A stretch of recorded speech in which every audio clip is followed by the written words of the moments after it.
안녕하세요, 여러분. 저희 외할머니가 살아계셨을 때 이런 말씀을 하셨어요. 자기 자식 홀대하는 집에는 절대로 시집가면 안 된다고요. 자식이란 그저 존재하는 것만으로도 사랑스러운 존재인데 그런 자식을 홀대하는 건 분명히 그 집 부모에게 문제가 있는 거라고요. 그런 곳에 시집가서 시집살이 힘들게 할까봐 무척 걱정을 많이 하셨어요. 저는 어릴 때 외할머니 밑에서 자라서 영향을 많이 받았거든요. 그리고 한 가지 더, 가족끼리 결속이 너무 강한 집안은 피하라고 말이죠. 그 안에 네가 가족으로 인정받기까지 시간도 많이 걸릴 것이고 결국 제가 소외감을 느낄 거라고 하셨죠. 그런데 외할머니께서도 모르는 게 있었나 봐요. 결혼을 해보고 겉과 속이 전혀 다른 가족도 있더라고요. 그런 곳을 정말 조심해야 하는 거죠.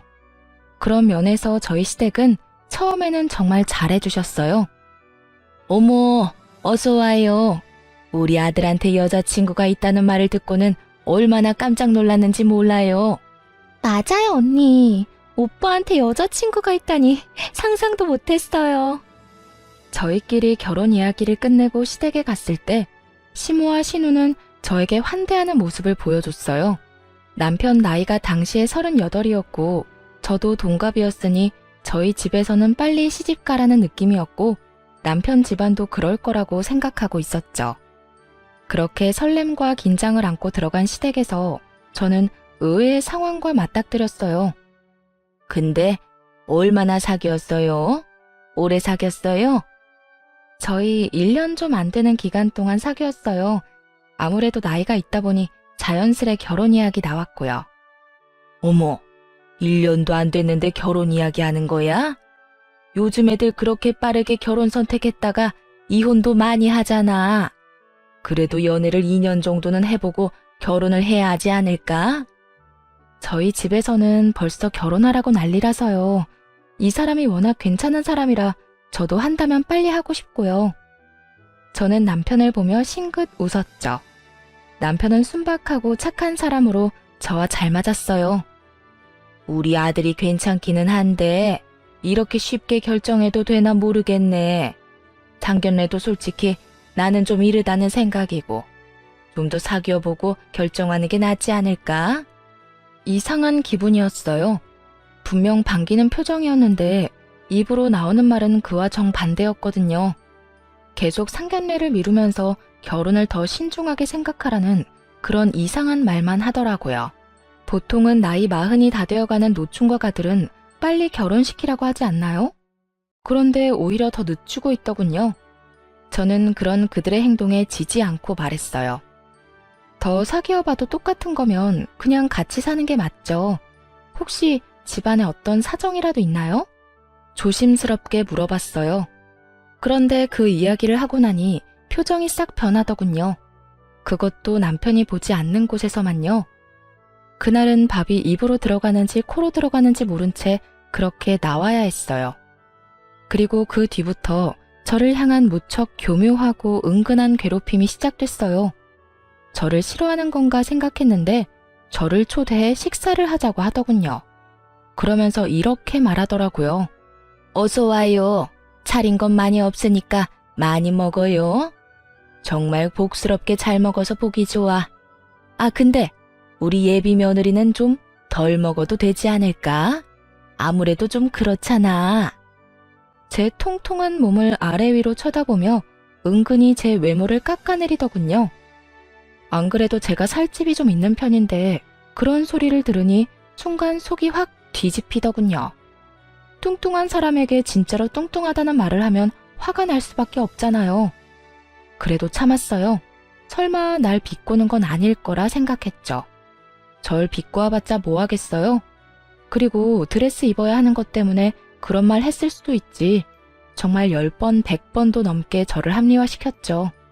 그리고 남편도 저를 위로해줬어요. 그런 말을 시모에게 들을 때마다 남편은 저한테 그랬거든요.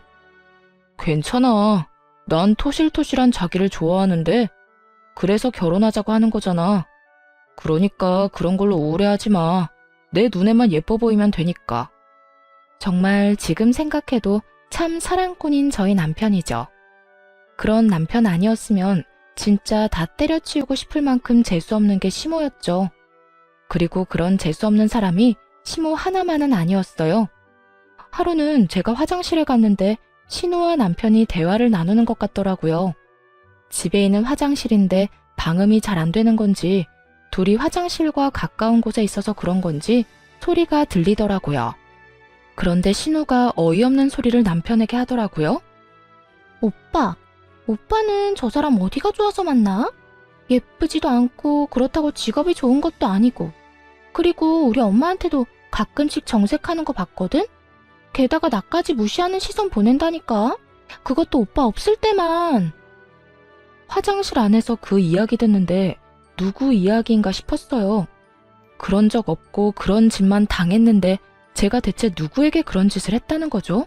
어쨌든 나는 그 여자랑 오빠 결혼하는 거 싫어. 오빠가 결혼 다시 생각해보면 안 돼?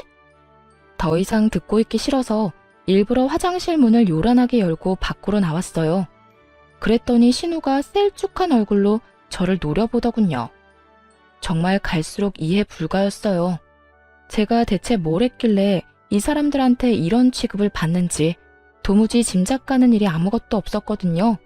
그래도 다행인 것은 남편은 그런 방해에도 절대로 낚이지 않았다는 거죠. 결국 자기 마음대로 되지 않는 남편을 시모와 신우는 번갈아가며 괴롭혔어요. 은근한 전략이 안 먹히는 것 같으니 그 후에는 아주 직접적으로 남편에게 요구하더라고요. 나는 저 애를 며느리로 삼기 싫어. 덩치도 크고 얼마나 게을러 보이니?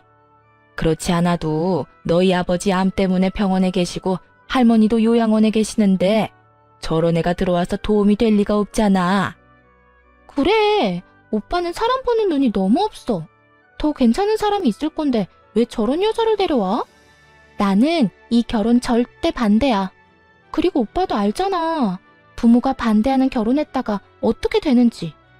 우리랑 인연 끊고 싶으면 그 여자랑 결혼하던가. 정말 상상을 초월하는 말로 남편을 괴롭혔더군요. 저는 덩치가 있긴 하지만 그렇다고 게으른 성격은 아니었어요. 행동하는 것보다 많이 먹어서 그렇지 체력은 다른 사람들보다 훨씬 좋은 편이었고요. 그리고 저는 저를 사랑해주는 사람을 그대로 놓아버릴 정도로 포기가 빠른 편은 아니었어요. 오히려 물고 늘어지는 편이었죠. 그리고 다들 알다시피 자고로 연애라는 건 주변에서 말릴수록 더 불타오르는 거라고 하지 않던가요? 친구처럼 잔잔하고 평화롭던 저와 남편의 사랑은 방해꾼의 등장으로 뜨겁게 불타올랐거든요. 저는 어떤 방법을 써서라도 남편과 결혼을 하기로 결심했어요. 정당한 이유도 없이 까이는 건 제 성격에 맞지 않았거든요. 그리고 당한 대로 갚아주는 게 제 성격이라 저도 시모와 신우 몰래 준비를 좀 했어요. 남편이 결혼을 일찍 하려는 이유는 시부에게 결혼한 자신을 보여주려는 것도 있었거든요. 그렇지만 그 시부가 지병으로 병원에 입원해서 치료를 받는 중이라 밖으로 나오지 못했던 상황이었죠. 제가 남편에게 부탁했어요. 아버님 많이 안 좋으신 거야? 나와서 밥 한 끼 정도 못 하셔? 외출은 가능하셔. 다만 집에서 모시기 어려운 상태라 요양병원에 모시고 있는 거거든. 아예 밖으로 나오지 못할 정도는 아니라는 말에 저는 일이 쉽게 풀릴 거라 생각하고 웃어 보였어요. 그리고 주말 시부의 컨디션이 좋을 때 시간을 정해 시부의 외출을 감행했어요. 물론 시부에게는 당일 가서 말씀드렸어요. 미리 말하면 시모와 신우가 또 깽판 칠 것 같았거든요. 그리고 제가 입을 옷은 남편이, 남편의 신발과 넥타이는 제가 준비했어요. 그렇게 저희 부모님과 시부를 대면시켰죠. 아유, 이렇게 귀한 딸을 시집 보내려면 마음이 아프시겠습니다. 아니요, 저희 애가 많이 모자랍니다. 일하느라 집안일도 잘 못 거들어서 처음에는 많이 부족할지 몰라요. 그래도 애정으로 봐주세요. 못하는 걸 못한 채로 두는 아이는 아닌지라 조금씩 잘해 나갈 거예요. 예, 제가 몸이 이 모양이라 아들놈 장가가는 게 소원이었는데 며느리가 그걸 이뤄주는 것 같아 고맙네요. 그리고 입원한 동안 아들 통해서 며느리가 이것저것 제 편의를 많이 봐줬다고 들었습니다. 이렇게 야무지니 우리 아들은 복 받은 거지요. 시부가 입원한 동안 남편을 통해서 시부에게 이것저것 챙겨줬거든요. 특히 병원 생활로 입맛 없을 것 같은 시부를 위해 맛있는 음식도 많이 넣어드렸고, 안에 있을 때 심심하지 마시라고 좋아하시는 책도 많이 보내드렸거든요. 그렇게 여러 면으로 도장을 쾅쾅 찍어놓은 보람이 있었어요. 시부가 저를 무척 좋게 봐줬어요.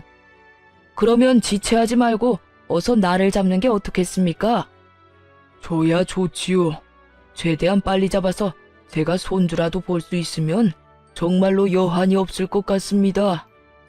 결국 제가 원했던 그 말이 시부의 입에서 나왔어요. 시부 덕분에 저희는 결혼 허락을 받았어요. 그리고 날짜 잡는 것까지 이야기하고 소소한 이야기로 분위기가 무르익었는데 그제야 시모와 신우가 뛰어오더군요. 사실 두 사람에게도 상견례 한다고 미리 말해놨거든요. 시부가 온다는 이야기만 쏙 빼놓고 말이죠. 당연히 제가 전화하니 네가 뭔데 멋대로 상견례 날짜 잡냐며 가지 않을 거라고 코웃음치던 시모였는데 시부가 있다는 걸 남편에게 뒤늦게 듣고 놀라 달려온 거였어요. 이게 뭐 하는 거야? 당황한 시모와 신우를 앞에 두고 시부가 말했어요. 당신 도대체 이런 중요한 날 왜 늦은 거야? 너도 상견례 계속 미룬다는 말은 들었다만 이런 자리에까지 늦어? 여보, 다시 한번 생각해봐요. 당신 아파서 그런 거면 그런 생각 버려요. 당신 지금보다 더 오래 건강하게 살 수 있는데. 그리고 저는 지금이 기회라는 걸 잘 알았어요. 시모와 신우가 왜 저를 탐탁치 않아 하는지 물어볼 처음이자 마지막 기회요. 어머님, 그런데 이 사람도 이제 곧 40인데 결혼을 미루는 이유가 따로 있을까요? 저나 남편에게 문제가 있는 것도 아니고 양가 집안에 나쁜 일이 있는 것도 아닌데. 그리고 40이 다 돼가는 저희가 1년 정도 사귀었으면 많이 사귄 거라 생각하는데 정말로 이해가 안 돼서 여쭤보는 거예요. 저희가 왜 이 결혼을 더 끌어야 하는지 저희한테 설명 좀 해주세요. 그래야 저희도 납득하고 그 말에 따르던 말던 하죠. 시모가 또박또박 할 말 하는 저를 살짝 째려보더군요. 저도 엄마 아빠 위세가 있으니 무섭지는 않더라고요. 그리고 무엇보다 시부가 있는 앞이었잖아요. 아들의 결혼을 그 무엇보다 축복하고 좋아해주는 시부가 있는데 제가 뭐가 겁나겠어요? 시부 위세를 등에 업고 물었죠. 그랬더니 시부도 말하더라고요. 그래, 내 며느라가한테 다 들었어. 대체 왜 그런 짓을 했어? 듣고 있으니 내가 기가 막히고 어이가 없어서 언제든 빨리 결혼시키고 싶다며. 나한테 한 말이랑 애들한테 하는 말이 왜 달라? 그러자 시모가 입을 꾹 닫더군요. 뭔가 있는 것 같았지만 말하지 않더라고요. 그게 무슨 이유인지는 모르겠지만 시부에게도 말하지 못할 만큼 비밀스럽고 문제가 되는 것임에는 틀림이 없어 보였죠. 그날을 기점으로 제 안에서 시모는 꿍꿍이가 있는 사람 1위에 올라섰어요. 그렇지만 시부를 끌어들인 보람이 있었는지 결혼은 빠르게 진행됐어요. 조금만 더 늦었으면 다음해 말까지 기다렸어야 할 뻔했거든요. 결혼 과정에서도 여러 가지로 성가시게 하던 시모는 시부의 전화 한 통이면 쪼그라들어서 결혼 준비는 문제없이 해나갔어요. 그렇게 저와 남편은 결혼을 했어요. 그리고 가장 먼저 한 건 남편의 통장 관리였죠. 남편은 매달 50만 원씩 시모에게 용돈을 주고 있었어요. 솔직히 너무 많다 싶었지만 그건 남편이 자기 부모에게 주는 거니 제가 손댈 부분이라고 생각지 않았어요. 게다가 시모도 조모와 시부를 돌보느라 많이 힘든 건 사실이었거든요. 남편에게 듣기로는 조모도 살아계시는데 1급 시력장애와 노환으로 요양원에 계신다고 했거든요. 그러니 시모는 본인의 남편 병간호도 해야 하고 시어머니의 병간호도 해야 하는 상황이었던 거죠. 직장을 다니지는 않지만 힘든 일을 하는 분이니 그 정도 용돈 드리는 건 아깝지 않다고 생각했어요. 그렇게 결혼하고 6년쯤 지났을 때는 서로가 서로에게 어느 정도 익숙해진 상황이었어요. 시모와 신우는 마주칠 때마다 저를 노려보긴 했지만 예전처럼 막무가내로 굴지는 않았어요. 이미 결혼을 했으니 더 이상은 무의미하다고 생각했을지도 모르죠. 그리고 그때쯤에는 남편과 제 사이에 아들이 태어났기 때문에 분위기가 누그러진 거라고 생각했어요. 시모와 신우가 아이에게 뭔가 사주거나 엄청 예뻐하는 건 본 적 없지만요. 제가 그 부분에 대해서 남편에게 엄청 화를 낸 적 있거든요. 그랬더니 남편이 약간 곤란한 표정을 지으며 저한테 그 이유를 명확하게 설명해 주더라고요. 어머니가 우리 아이 안아주지 않아도 너무 마음 쓰지 마. 사실은 어머니가 새어머니거든. 그래도 여태껏 나 키워주셨어. 그러니까 그 부분은 깊게 생각하지 마. 어머니도 핏줄에게 더 마음이 가는 거겠지. 나 키워준 것만으로도 고맙게 생각하고 있어. 그 이상 바라면 욕심이지. 남편의 이야기를 듣고서야 이 사람들이 왜 남편 결혼에 그다지 흥미가 없었는지 조금은 이해할 수 있게 됐죠. 자기 자식이 아니니까 결혼을 늦게 가든 노총각으로 늙어 죽든 상관 안 한 모양이다 싶었어요. 솔직히 애가 생긴 후 제가 애와 떨어질 수 없다 보니 시댁과 만남을 계속 피할 수 있었거든요. 그러다 얼마 전 시모가 외출하려다 계단에서 구르는 바람에 다리뼈가 골절되는 사건이 벌어졌어요. 골절된 뼈가 붙을 때까지 병원에 입원했는데 나올 때 저희가 시댁으로 모셨어요. 그런데 가는 차 안에서 시모가 툭 한마디를 내뱉었어요. 우리 집 말고 너희 집으로 가자. 네? 저희 집이요? 그래. 시어머니가 다쳤는데 너희는 그냥 집에만 내려다 주고 갈 생각이었니? 지금 당장 거동도 제대로 못하는데 목발 짚으니 겨드랑이랑 어깨도 너무 아프고 온몸이 별로야. 그러니 너희가 내 수발 좀 들어야겠다. 저는 당황했어요. 이제 막 새돌이 된 아기가 있는 맞벌이 집이었어요. 남편은 야근이 잦았고 저는 퇴근과 함께 육아 시작인 사람이었거든요. 그런 상황에서 시모까지 떠맡으라는 건 너무한 일이었어요. 어머님, 저희 맞벌이에요. 게다가 애까지 키우고 있어서 어머님 수발 드는 게 쉽지는 않을 것 같아요. 아니면 아가씨 댁에 가 계시는 건 어때요? 아가씨는 혼자 사는 데다가 일도 재택근무인 걸로 아는데. 언니, 생각이 있는 사람이에요? 결혼도 안 한 제가 어머니랑 같이 살면 어떤 인간이 나랑 연애하고 싶겠어요. 나 평생 노처녀로 늙어 죽게 만들려고 작정했어요. 그리고 이런 일에 맨입으로 해달라는 것 자체가 좀 경우 없는 일 아닌가요? 어머님이 평생 아프실 건 아니잖아요. 다리만 나으면 집으로 돌아가실 텐데 무슨 그런 소리를 하세요? 그리고 저희도 그냥 모셔달라는 건 아니에요. 어머님께 드리는 용돈에 더 못해서 한 달에 100만 원 어머님 편으로 붙여드릴게요. 그걸로 어머님 모셔주면 될 것 같은데. 꼴랑 100만 원으로 누구한테 그딴 일을 시켜요? 그리고 그 100만 원 중에 절반은 엄마 용돈이잖아요.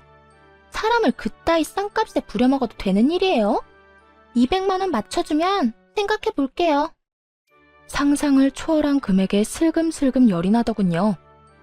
아가씨, 보자하니 너무하시네요. 어머님 자식이 남편뿐이에요? 아가씨도 어머님 모실 자격 충분한데 그럼 저희한테 돈 주세요. 그 돈 받고 제가 일 그만두고 어머니 모실 테니까. 그만해라. 아들이 어머니 모시는 게 당연한 일이지. 너가 모시기 싫어서 내 딸한테 그런 소리 하는 거야? 먼저 돈 이야기 꺼낸 건 아가씨예요. 어쨌든 저희는 상황상 어머님 못 모시니까 아가씨랑 저희랑 모은 돈으로 요양병원이나 재활병원에 들어가서 치료라도 받으세요. 아들아, 네 와이프 하는 거 보고 할 말 없니? 내가 그래서 처음부터 마음에 안 든다고 누누이 말하지 않았어. 이거 봐라. 아픈 엄마 모시고 싶지도 않다며 네 누이 동생한테 미루는 것 좀 봐. 내가 이렇게 비참하게 살아야겠어?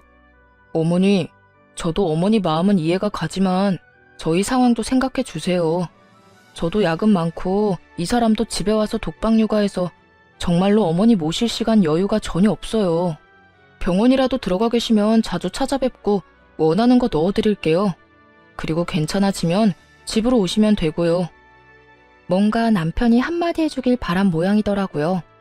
그런데 남편이 그렇게 나오니 시모가 기가 찬 듯 남편을 쳐다봤어요. 너 결혼했다고 사람이 바뀌었네. 예전에는 내가 하란 대로 꼬박꼬박 해주더니 이제는 그런 거 해줄 필요 없니? 그것도 다 네 와이프가 뒤에서 시키는 거겠지? 와이프한테 제발 뭐라고 하지 마세요. 대체 왜 이러세요? 어쨌든 저희는 거절했으니까 동생이랑 상의해서 저한테 알려주세요. 그렇게 남편은 시모와 신우를 시댁에 내려주고 집으로 돌아왔어요. 그리고 그렇게 끝난 줄 알았는데 저희 마음속에서만 끝난 일이더군요. 얘, 너 정말로 나 수발 안 들 거니? 이래서 키워준 은혜도 모른다는 말이 나오는 거야. 내가 너한테 얼마나 신경을 썼는데 지금 와서 나한테 이딴 취급을 받게 해? 오빠, 진짜 너무해. 어떻게 나한테 엄마를 맡으라고 할 수 있어? 오빠가 인간이야? 두 사람이 교대로 남편을 끊임없이 괴롭혔어요. 아주 거머리가 따로 없을 정도였죠.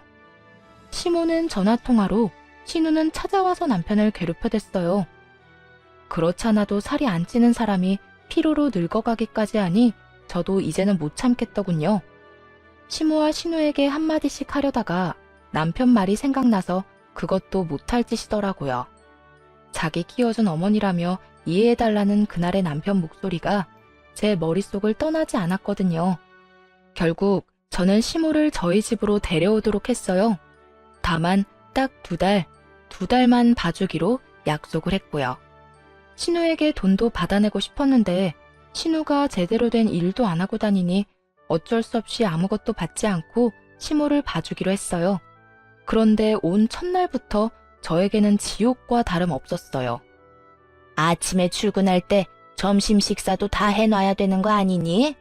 반찬이 빈약해서 뼈가 낫겠어? 네 자식이 아팠어도 일이 성의 없이 했을까? 저녁밥이 느끼해서 그런지 상큼한 과일이 먹고 싶구나. 냉장고에 들어있던 건 신선하지 않으니까 나가서 좀 사와. 복숭아나 메론 같은 걸로. 시모는 정말 진상 중에서도 상진상이었어요.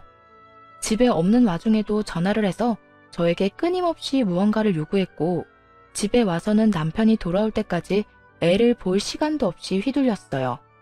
정말 온갖 트집을 다 잡더군요. 그렇게 2주의 시간이 흘렀어요. 그런데 그 2주 동안 시모는 한 번도 시부나 조모에 대한 이야기를 묻지 않더군요. 시모가 시부의 병간호를 책임지고 있었다는 건 알고 있었거든요. 그런데 시모도 시부도 서로에게 연락을 하지 않는 걸 보고 의아한 기분이 들더군요.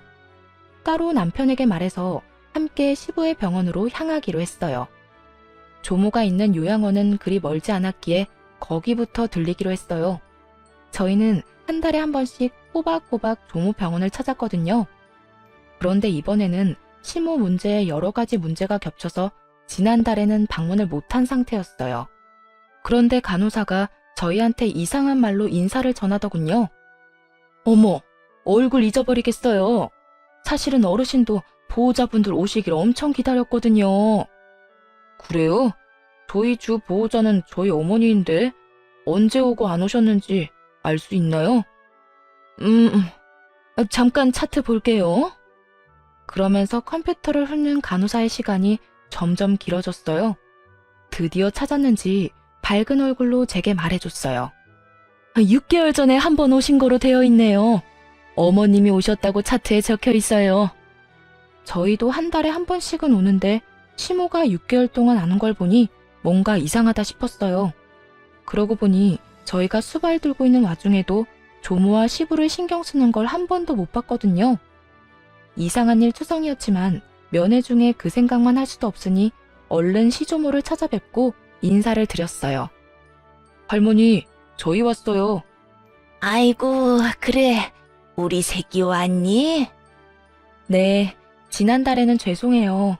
어머니도 다치시는 바람에 경황이 없었거든요. 밖에서 사온 음료를 옆 침대분들에게도 챙겨주고 조모를 휠체어에 태워 요양원 내의 조용한 곳으로 갔어요. 시모는 눈이 잘 보이지 않는 만큼 청력이 예민하셔서 갑자기 고함을 질러대는 치매 노인과 같이 있는 걸 싫어하셨거든요. 우리 손자, 손 좀 잡아보자. 눈이 잘 안 보이는 시조모께서 남편의 손과 팔, 얼굴을 더듬거렸어요. 너 혹시 살 빠졌니? 건강 챙겨야 한다. 너는 어릴 때부터 몸이 허약해서. 그러더니 손자 손을 꼭 잡고는 머뭇머뭇 한마디를 꺼내셨어요. 너 혹시 너희 엄마 때문에 힘든 건 아니지? 남편이 아무 대답하지 않자 조모가 남편 손을 더 꼭 잡았어요. 내가 더 건강하게 오래 살았어야 했어. 이런 곳에 들어오지 말고. 너 혹시 네 새엄마가 너 버리려고 한 건 기억하니? 순간 저도 남편도 흠칫 굳었죠. 설마 이런 내용을 말해줄 거라고는 생각도 못했거든요. 엄마가 진짜 그랬다고요? 그래. 그 뒤로도 너 키우기 싫다고 나 찾아와서 하소연하는 거 내가 따끔하게 일러보냈다. 그런데 이상하지? 너 다 크고 나니까 그런 말이 없어. 너 성인 될 때까지 주구장창 와서 네 욕만 하던 년이. 남편은 자신을 길러준 새엄마에 대해 항상 고마운 마음을 가지고 있었어요. 그건 옆에서 봐온 제 눈에도 그렇게 보였거든요. 그런데 그 모든 게 가식이었고 남편이 미성년자 시절 내내 그렇게 생각했다는 거잖아요. 그런데 왜 성인이 되고 나서는 그런 말이 없었나 의아했어요. 성인이 된 후에도 남편은 시댁에서 함께 살고 있었거든요. 분명 얼굴 마주치는 건 똑같은데 성인이 되기 전과 된 후의 모습이 달랐을까요? 남편은 골똘히 뭔가를 생각하고 또 생각하는 모습이었어요. 저도 조모 말에 충격을 받기는 했지만 그래도 저까지 흔들려서는 안 된다고 생각했어요. 그리고 당사자가 아니었으니 남편보다는 충격을 덜 받을 수밖에 없잖아요. 그래서 곁에서 조용히 남편을 토닥여줬어요. 시조모와 면회를 끝나고 시부 병원으로 향하는 내내 남편은 뭔가를 생각하는 것처럼 아무 말도 하지 않았어요. 저도 그런 남편의 모습이 어색했지만 옆에서 눈치만 보고 있었죠. 그리고 시부 병원에 도착해서 남편이 한 일은 시모가 언제 병원에 왔었는지였어요. 생각보다 시부 병원에는 자주 왔더군요. 시부가 입원한 기간이 그리 길지는 않았는데 1, 2주마다 꼬박꼬박 왔더라고요. 그래도 시어머니보다는 남편이 좋은가 보다 싶었는데 시부 말을 들어보니 그건 또 아니더군요. 아버지, 저 왔어요. 혹시 어머니가 자주 찾으셨어요? 자주 찾아왔다마다 아주 올 때마다 귀찮아 죽겠다. 너 혹시 네 어머니 홀대하고 있는 건 아니냐? 시부의 갑작스러운 말은 시모와 정반대였죠. 남편이 갸웃하더니 시부에게 말했어요. 왜 그렇게 말씀하세요? 그렇지 않고서야 너희 엄마가 와서 그런 말을 할 리가 없잖아. 네가 요새 서운하게 대한 건지 결혼하고 나서 엄마한테 관심을 안 줘서 그런 건가? 자꾸 자기를 보험금 수령자로 해달라. 집은 딸한테 주라며 나한테 요구를 하잖아. 요새 네 동생이 너희 엄마 모시고 있다던데 어머니 잘 들여다보고 신경도 쓰고 그래라. 네가 자기한테 신경 안 쓴다고 딸밖에 없다며 지금 살고 있는 집 명의 네 동생 앞으로 돌려달라는데 네 엄마가 얼마나 불안했으면 그런 소리를 했겠냐. 이제 너도 엄마 알아서 챙겨드리고 그래. 보험금 수신인을 바꿔달라는 말이 이렇게 무섭게 들리긴 처음이었어요. 어머니가 그런 말을 하셨어요? 그럼 동생은 별말 없었어요? 너희 할머니 돌보는 것도 네 여동생이 하고 싶다고 하더구나. 그것 때문에 매달 돈 필요하다고 해서 돈 좀 주고 있어. 50만 원씩. 저와 남편은 순간 뒤통수를 제대로 맞은 기분이 들었어요. 조모 병원에 넣어두고 돌봐주지도 않던 신우가 돈까지 받아갔다는 이야기에 남편 눈이 뒤집어졌어요. 왜냐면 조모에게 필요한 물건이 있으면 본래 주 보호자에게 연락이 가는데 주 보호자가 연락을 받지 않으면 그 다음 보호자에게 연락이 오거든요. 그래서 간호사가 남편에게 매번 전화를 했어요. 필요한 게 있을 때마다 챙겨달라고 말이죠. 그래놓고 지금 시무마저 우리에게 넘기고 자기는 아무런 노력 없이 돈만 챙겨가고 있었으니 남편이 느꼈을 배신감이 상상도 되지 않더군요. 시부 옆에서 수발들면서 시부에게 뭐라도 뜯어내려고 안간 힘을 쓰는 시모의 모습을 본 것 같아 저도 기분이 안 좋았고요. 사실 시댁 재산권은 전부 시부에게 있거든요. 여태껏 아무것도 안 주고 틀어지고 있으니 시모가 안달이 난 모양이었어요. 남편은 돌아오자마자 시모에게 따지더군요. 어머니, 혹시 제 결혼 반대한 거 제가 드리는 돈 때문이었어요? 그게 무슨 말이야, 뜬금없이. 아무것도 모른다는 듯 시모가 웃더군요. 남편은 그에 지지 않고 말했어요. 할머니한테 듣고 오는 길이에요. 저 성인 될 때까지 저 키우기 싫다고 그러셨다면서요? 어릴 때는 고아원에 갖다 버리라고 했다던데 사실인가요? 너 설마 그 늙은 노인 말만 믿고 나한테 이러는 거야? 옛날 일이야. 나도 기억도 안 나는 옛날 일. 그래서 아버지한테 가서 보험금 수령인 바꿔달라. 동생한테 유산 물려줘야 한다. 그렇게 열심히 개수작 부리신 거예요? 고아원 갖다 버리라고 할 만하네요. 어릴 때 갖다 버렸으면 아버지 보험금이며 유산 다 어머니랑 동생 나눠 가지는 건데 안 그래요? 얘가 지금 무슨 소리를 하는 거야? 너 내가 여태껏 너희 집안에 얼마나 잘했는지 모르지? 젊어서는 너랑 딸 뒤치다꺼리 해야 했고 늙어서는 할머니랑 네 아버지 병수발 들어야 했어. 그리고 내가 네 엄마고 내 남편 본처인데 당연히 그건 요구할 수 있는 거 아니니? 그렇죠. 어머니가 진짜로 그런 일들을 했으면 당연히 모든 걸 받을만 하죠. 그런데 왜 아버지한테 거짓말하셨어요? 지금 어머니 모시고 있는 건 저인데 동생이 모시고 있다고 거짓말하셨잖아요. 그리고 할머니 병원에 가본 적은 언제예요? 반년도 넘게 가보지도 않았던데 그거 아버지도 알고 있긴 해요. 동생도 마찬가지예요. 할머니 모시겠다고 해놓고 반년 넘게 와보지도 않고 여태껏 그런 명목으로 아버지한테 돈을 얼마나 받아가셨어요? 내가 받아가긴 뭘 받아가? 당연히 받아야 하는 돈이지. 그리고 너 이러는 거 아니다. 여태 키워준 은혜도 모르고. 남편은 시모 말을 무시한 채 신우에게 전화를 걸었어요.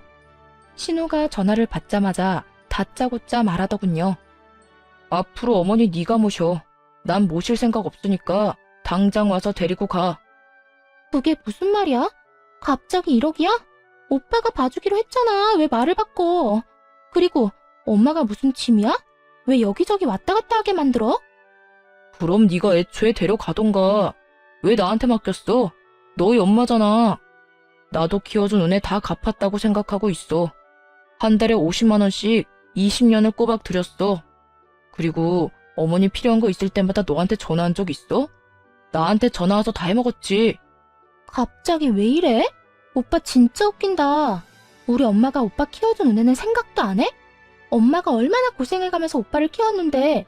그리고 우리 엄마 없었으면 오빠도 엄마 없이 불쌍하게 자랐을 거면서 이제 와서 버리는 거야?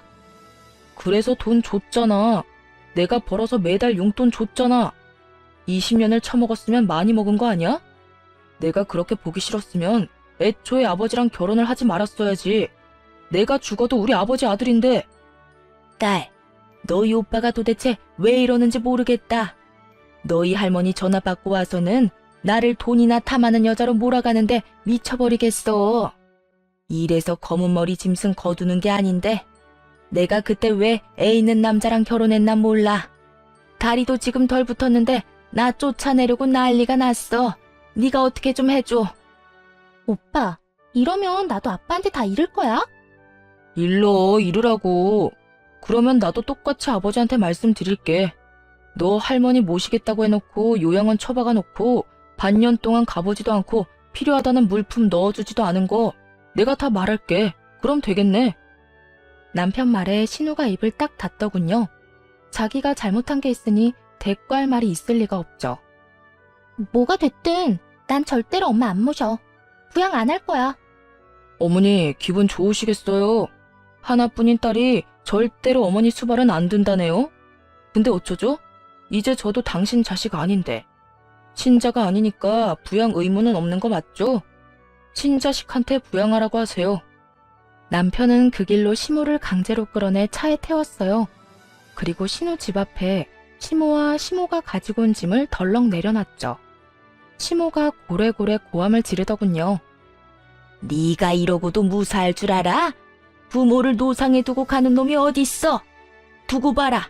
내가 너 용서 안 할 거야. 누가 부모예요? 자식 버리려던 계모 주제 부모? 웃기고 있네. 남편은 시모와 신우의 연락을 싹 다 무시하고 시부 병원으로 향했어요. 그리고 병원에 입원한 시부에게 다 이야기했어요. 시부가 그간의 이야기를 듣고는 충격을 받아 시모를 불러냈어요. 시모는 억울한 표정 한껏 지으며 신우와 들어오더군요. 여보, 내가 어떤 꼴을 당했는지 알아요? 당신 없다고 저 녀석이 나를 얼마나 홀대하던지. 뼈가 다 붙지도 않았는데 저를 강제로 쫓아내더라니까요. 당신 딸 집에 있는 거 아니었어? 나한테는 딸이 수발 다 든다고 했잖아. 그제야 자기가 말실수를 했다는 걸 깨달았는지 입술을 꽉 닫더군요. 그래놓고 나한테는 아들 녀석이 잘못한 것처럼 말을 했어? 도대체 이유가 뭐야? 그리고 당신, 어머니 요양원에 모셔놓고 어떻게 반년 동안 병문안을 안 가볼 수가 있어? 며느리잖아. 그러라고 돈도 줬잖아. 나한테 오는 길에 어머니 뵙고 왔다면서 뻔뻔하게 거짓말을 해? 그래놓고 뭐? 보험금 수령인을 당신 앞으로 해달라고? 당신 같은 거짓말쟁이한테? 여보, 제가 하는 이야기 믿지 마요. 그거 다 우리 이간질 시키려고. 이간질은 무슨, 내가 병원에 전화해서 직접 알아봤는데 이게 대체 뭐 하는 짓이야? 당신이 그러고도 사람이야? 나 병원에 입원하면서 딱 한 가지 부탁했어. 어머니 잘 좀 모셔달라고. 그런데 보라는 어머니는 안 보고 나한테 찾아와서 돈 뜯을 생각만 해? 아버지, 어머니한테만 뭐라고 하지 마요. 엄마가 얼마나 힘들었는데요. 아버지가 그러면 안 되죠. 그래, 안 되겠지. 네 엄마처럼 너도 나한테 거짓말하고 할머니 내버려 뒀잖아. 도대체가 내가 입원한 동안 무슨 일이 생긴 거야? 당신, 지금 당장 우리 집에서 나가. 주민등록 말소 신청할 테니까. 여보, 아버지! 나 부르지 마라. 가만 보니 우리 아들 결혼 계속 미룬 것부터 이상하다 싶었어. 나하고 말할 때는 빨리 장가 보내야 한다더니 장가 간다는 애한테 못 가게 막은 거 아들 돈 때문이지? 우리 아들이 돈 벌어서 당신한테 돈 주고 내가 당신 고생한다고 생활비조로 돈 주고 그러니까 일도 안 하고 편하게 지내려고. 결국 시부의 불호령에 시모와 신우는 아무 소리도 못하고 쫓겨났어요. 그리고 정말로 시부는 시모의 주민등록을 말소시켜버렸어요. 두 사람은 재혼인데다가 등본상으로는 배우자가 아닌 동거인으로 되어 있어서 가정이 좀 단순했죠. 이혼도 필요 없는 상황이더라고요. 법적으로 혼인신고가 된 게 아니었더라고요. 나중에 알게 된 사실인데 시모가 몇 달 있어보고 아니다 싶으면 튈 생각이었나 보더라고요. 그래서 시부 쪽이 아닌 시모 쪽에서 혼인신고는 안 하겠다고 했고 그 뒤로 계속 이렇게 혼인신고 안 하고 살았다더군요.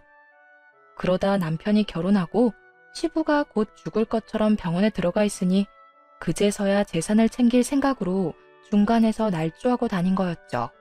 자기들에게 재산을 주기를 원한 거고요. 참 대담한 건지 미련한 건지 그렇게 시모가 주민등록지도 없이 붕 떠버렸어요. 그러자 시모와 신우가 매일같이 시부에게 찾아가 눈물로 애원을 하더라고요. 여보, 제발 우리 좀 살려줘요. 이제 나가면 우리는 어떻게 살아요? 주민등록만이라도 당신 앞으로 해줘요. 네? 잘못을 빌지 않고 자기 불쌍한 것만 내세운 꼴을 보니 아직도 정신 못 차렸다 싶었죠. 내가 미쳤어? 여태껏 우리 집 재산 갉아먹고 있던 인간들한테 내가 왜 그런 행동을 해? 내가 당신한테 여태 못한 게 뭐가 있어? 그런데 내 아들을 불효자로 몰아서 나랑 이간질을 시키려고 했어? 그러고 나서는 내 재산 다 당신 딸이랑 나눠 가질 생각이었냐고? 그런 게 아니라고 했잖아요. 딸, 너도 아버지한테 뭐라고 해봐. 엄마 그러면 네 밑으로 들어가도 되겠니? 난 이렇게 혼자서는 못 살아. 넌 진짜 내 딸이잖니.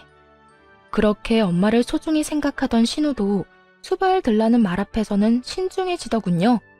신우 대답이 웃겼어요. 엄마, 딸한테 기생충처럼 들러붙을 거야? 결혼도 안 했는데? 아빠, 그리고 나 이제부터 할머니 요양원에 자주 갈 거예요. 그러니까 제발 저는 내치지 마세요. 네? 엄마는 남이지만 저는 아빠 핏줄이잖아요. 자기 살 길 찾을 거라고 제 어미를 발판으로 삼는 것도 참 혼자 보기 아까운 장면이긴 했죠. 결국 그 둘의 눈물 나는 총극을 감상한 시부는 완전 열이 끝까지 받아버려 두 사람 눈앞에서 모든 것을 끝장내버렸어요. 돈이 그렇게 중요하냐? 너희가 그 돈 없어도 나한테 들러붙나 보자. 내가 가진 재산 전부 우리 아들한테 증여할 거야. 내 집도 내 재산도 싹 다 아들한테 증여하고 나와 내 어머니 죽을 때까지 모시라고 할 거다. 이제 됐어? 시부의 폭탄 선언에 시모가 더 큰 고함 소리로 울었어요. 여보, 어떻게 나한테 한 푼도 안 남겨줄 수가 있어요? 이건 잘못된 거예요. 제가 당신 아들을 어떻게 키웠는데? 어떻게 키우긴? 내 아들 그저 네 돈주머니로 생각한 주제에 내가 어머니한테 그 말 듣고 기도 안 차서 내 아들을 네가 뭔데 고아원에 넣어라 마라 해. 당신이 뭔데? 그렇다고 내가 돈을 덜 줬어? 생활비에 당신 용돈까지 돈 넣어줬는데 왜 내 아들을 저렇게 비참하게 만들어? 그리고 당신 내 아들 키우면서 딸애보다 더 잘해준 적이 있어? 내가 말은 안 했지만 매번 당신은 딸만 감싸 돌았지. 커서 이젠 좀 괜찮아졌나 싶었더니 네 딸만 자식이고 내 아들은 자식도 아니야? 내가 네 딸년 신경 써줬으면 너도 내 아들 힘들게 만들지 말았어야지. 늙은 할망구가 한 말 때문에 지금 이러는 거예요? 처음에 그랬지만 그 뒤에는 괜찮았다고요. 돈 주니까 괜찮았겠지. 내 말 틀렸어? 양심을 좀 챙겨. 결국 시모는 찍소리도 못하고 시부의 호통에 쭈그러졌어요. 저도 나중에 알았는데 신우는 시모가 데려온 딸이었고 남편은 시부가 데려온 아들이었더군요.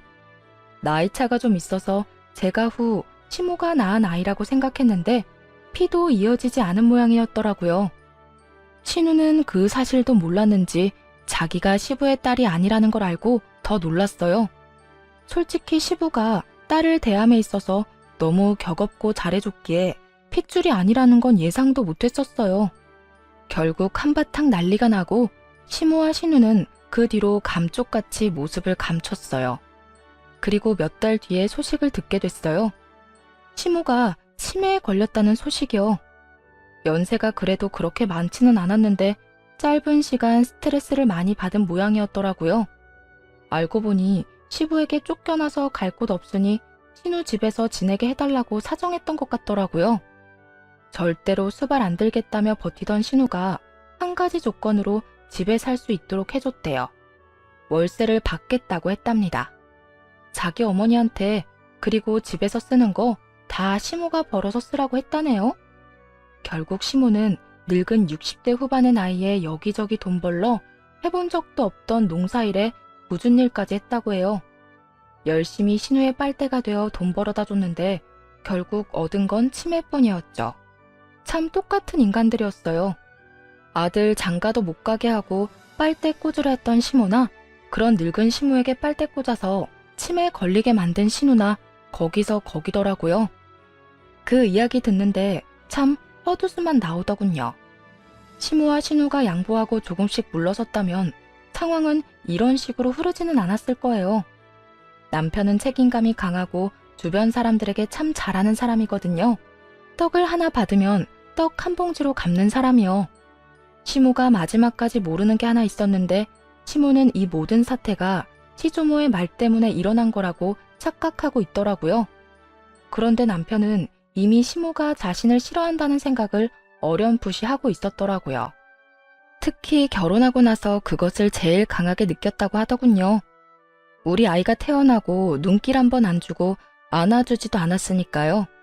하물며 친정에서 아기용품이 선물로 수두룩하게 흘러들어올 때 시댁에서는 아무것도 주지 않고 관심조차 주지 않았을 때 그때 정말 강하게 그런 느낌을 받았대요. 그래서 그 뒤에 알게 된 그 이야기에 더 화가 났던 거고요. 만약 시모가 남편을 최소한 싫어하지는 않았더라도 남편은 시모의 가장 든든한 사람이 되었을 거예요. 신우도 마찬가지죠. 신우가 조금만 덜 이기적으로 굴었다면 남편은 신우를 친동생으로 여기며 무엇이든 해줬을 거예요. 그런 사람이거든요. 그런데 그렇게 좋은 사람 뒤통수를 치려고 했으니. 사실 남편이 동생 결혼할 때 대비해서 적금도 모으고 있었거든요.